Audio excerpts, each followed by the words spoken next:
දිනායාමේ සියලු කෙලෙසුන් දුරු කෙරූ දෙනෝදාහක් එතෙර කරවා නිවන් පුරයේ මග සැදූ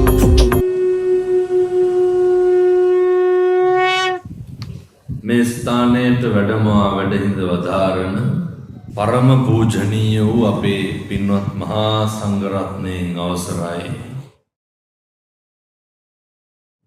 සද්ධර්ම ශ්‍රවණලාභී අපේ පින්වත් මෙහෙණින් වහන්සේ එවැගේම සද්ධර්ම ශ්‍රවණලාභී කාරුණික පින්වතුනි පින්වතියනි මේ සියලු දෙනාම මේ එකතු වෙලා බලාගෙන සූදානමින් ඉන්නේ බෞද්ධයෝ හැටියට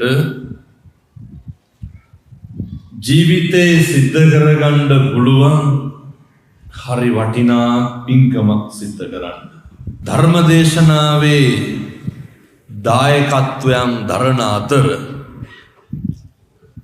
ප්‍රධාන අනුශාසකත්වයේ දරනවා දෙවමැදි හත්පත්වේ උපප්‍රධාන සංඝ නායක වහන්තරේ සිද්ධාර්ථ ගෞරවනීය නායක හාමුදුරුවෝ හෙට්ටිපොළ වෙළඳ සංගමය ඇතුළු ව්‍යාපාරික ප්‍රජාව එක්කහු වෙලා තමයි පින්කම සංවිධානය කරන්නේ මඩුවස්නුවර ප්‍රාදේශීය සභාව බටහිර ප්‍රාදේශීය මහලේකම් කාර්යාලය ඇතුළු රාජ්‍ය ආයතන හෙට්ටිපොළ පොලිසිය හෙට්ටිපොළ යූත් සංවිධානය ඇතුළු සියලුම පින්නතුන් එකතු වෙලා ජීවිතේ සිද්ධ කරගන්න පුළුවන් හරි වටිනා කටයුත්තක් තමයි මේ බණ පින්කම හරියට මහන්සි වෙන්න ඇති මේ බණ දේශනාවක් සංවිධානය කරන එක මේක ලොකු වගකීමක් මේ එන විශාල පිරිසකට අවශ්‍ය ඉඩ පහසුකම් සලසන්න ඕනේ එන පින්නතුන්ගේ ආරක්ෂාව සපයන්න ඕනේ එනිසා පින්නතුනි මේ සිද්ධ කරගන්නේ මිනිස්සෙක් විදියට උත්පත්තිය ලැබුවට පස්සේ අපේ හෙට්ටිපොළ වෙළඳ සංගමය ජීවිතේ බොහෝ කඩයින් පහු කරන්න ඇති අද හෙට්ටිපොළ වෙළඳ සංගමයට ඓතිහාසික දවසක් මේසා පිරිසකට ධර්ම ශ්‍රවණය කරන්න ඉඩ දුන්න කියන්නේ මහ දෙයක් වුණේ මේකට ගෙන්නලා පන්සිල් සමාදන් කෙරෙව්වත් මද ඒ මට්ටමට එක්කහු කරන්න පුළුවන් කියන්නේ අනික් පැත්තෙන් පෙනෙන පැහැදිලි වෙන කාරණයක් තියෙනවා මේ පින්වත් අම්මලා තාත්තලා මේ දූ දරුවෝ අපේ නායක හාමුදුරුවෝ සිහිපත් කරා හරියට තරුණයෝ උනන්දුනාලු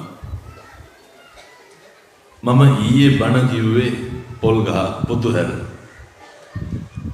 ඒ නායක හාමුදුරුවෝ කියනවා පිළිගැනීමේ කතාවේදී අපේ නායක හාමුදුරුවෝ කියන විදිහටම කියනවා ජීවිතේටවත් පන්සල් ආපු නැති වුන් ශ්‍රමදානට ආවලු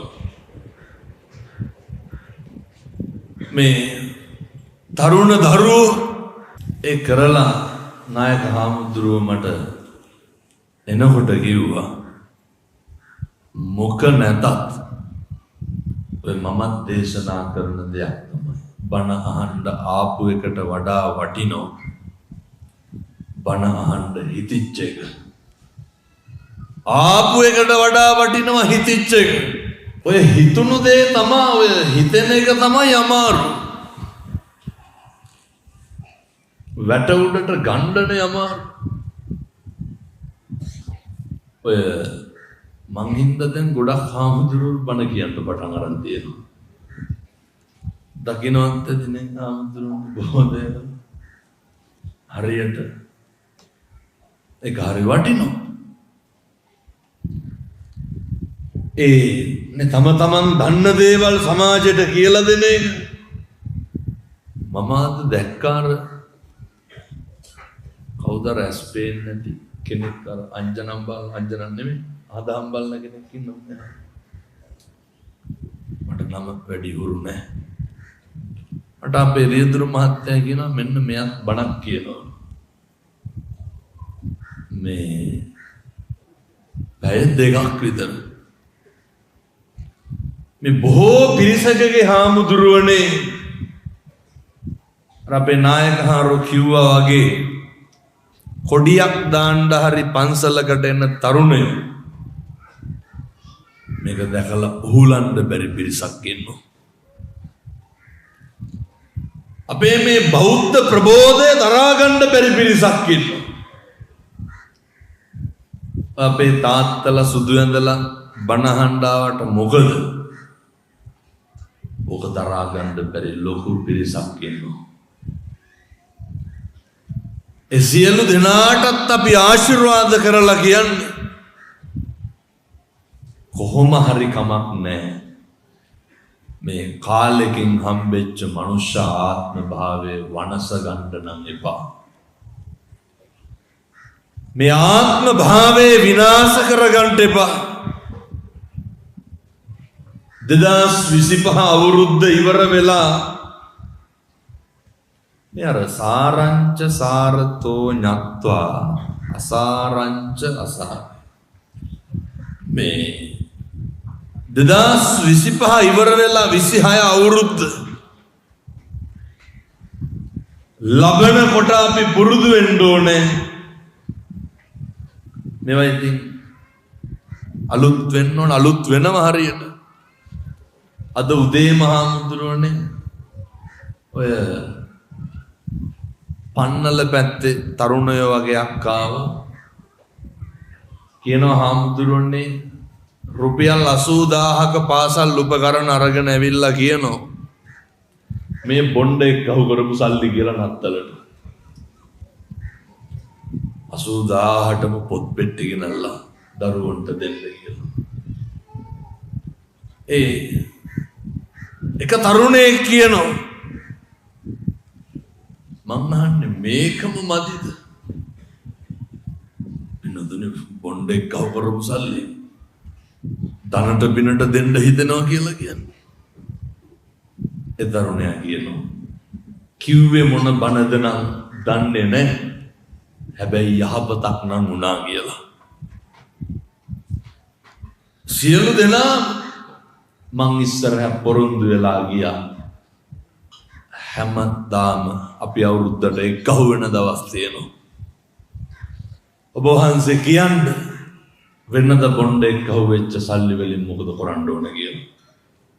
මම යෝජනා කරා සමහර ඉස්කෝල තියෙනවා පින්නතුනේ පොඩි උන් වොලිබෝල් ගහන්නේ කොහුලනු දෙකක් දෙපැත්තෙන් බැදලා. මම මේ වෙළඳ සංගමයටත් පොඩි යෝජනාවක් කරනවා. ළමයි 10 දෙනෙක් නඩත්තු කරන්න. පන්ති කාඩ් 30යිනේ. ඔක ඉතින් මහ දෙයක්යි. හෙට්ටි පොළ වෙළඳ සංගමයට ඔච්චර කරන්න පුළුවන්. ඕන තරම් මේ ගම්වල ඉන්නවා ඔය විවිධ විෂයන් වලින් දක්ෂපක්ෂකම් නැතුව උසස් පෙළ කරන්න පුළුවන් දරුවෝ. මේ අවුරුදු 2කින් උසස් පෙළට පන්ති යවන්න තියෙන. මම හිතන්නේ එක පන්ති කාඩ් එකක් සබ්ජෙක්ට් තුනටම රුපියල් 6-7000ක් වෙන්නේ. ඔක ඉතින් මහදෙක්කයි. බැරිකමද නොකරනකමද? මාසෙට 6000කට බොන්නේ. දවසටම බොනවනේ 6000ක විතර. වටින්නේ නැද්ද? වෙනතුනේ මේ තාමත් පුටු කෑලි තියාගෙන සෙල්ලම් කරන ඉස්කෝල තියෙනවනේ. මම මේ පන්සල් වලට දෙන්න එපා කියනව නෙමෙයි හොඳ මම අර දරුවා අහපෙන්ද කිව්වේ ජීවිතේ 2025 දී අතාරින්න ඕනේ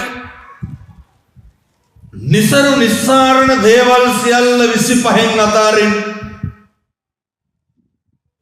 26 අවුරුද්ද ලබනකොට 26 අවුරුද්ද පටන් ගන්නකොට දුස්චරිතේ වලකින් සුචරිතේ හැසිරෙන්න අදිෂ්ඨාන කරන්න මේක ආවට ගියාට කරන්න පුළුවන් එකක් නෙමෙයි කයෙන් සංවර වෙන්න අදිෂ්ඨාන කරන්න වචනයෙන් සංවර වෙන්න අදිෂ්ඨාන කරන්න බලන්න පුළුවන් කයේ වචනේ සංවරකම ඕන